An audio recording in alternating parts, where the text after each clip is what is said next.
Le chiffre du jour, Emmanuel, c'est 3%. Eh ben oui, 3%, c'est le recul enregistré par les ventes d'œufs bio cet été par rapport à l'été 2020, alors que les ventes d'œufs provenant de poules élevées au sol, donc des œufs pas bio, mais censés provenir de poules élevées quand même dans des conditions respectueuses du bien-être animal, eh bien elles sont en hausse de 13%. Et il n'y a pas que sur les œufs que le label bio est en perte de vitesse. C'est vrai aussi sur le lait. La surproduction est telle que les gros industriels ont dû déclasser de 20%, 20% pardon, de leur production de lait bio. Et si vous prenez toutes les ventes de bio, selon l'IRI pour LSA, et bien sur les 7 premiers mois de l'année, l'évolution des ventes est en baisse de 1,6%. Alors ça, je trouve ça très intéressant. On était tellement sur des l'impression progressions qu'on était, stratosphériques que depuis des tout années. allait se convertir au bio et visiblement, c'est pas le cas. Pourquoi le bio n'a plus la cote? Alors, il y a forcément un contre-coup post-confinement. Vous savez que pendant le confinement, tout le monde s'est mis à acheter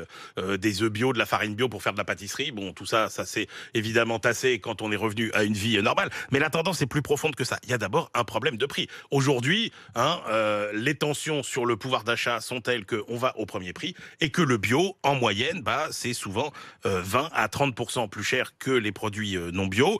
Et puis, bon, le marché a sans doute atteint une certaine maturité auprès d'un noyau de clients, essentiellement des cadres et retraités. 80% des ventes aujourd'hui sont faites auprès de 20% de la clientèle. Et puis, les priorités des Français changent. Et désormais, ils sont plus sensibles au charme des produits locaux, des produits éco-responsables. Ils sont plus sensibles à la cause animale que aux produits bio lui-même. Le problème, c'est qu'il y a des tas d'exploitations qui se sont converties au bio à marche forcée ces dernières années, avec des coûts de production plus élevés, mais qu'elles ne peuvent pas vendre plus cher. Donc, effectivement, c'est une filière aujourd'hui qui est finalement dans une vraie crise de croissance.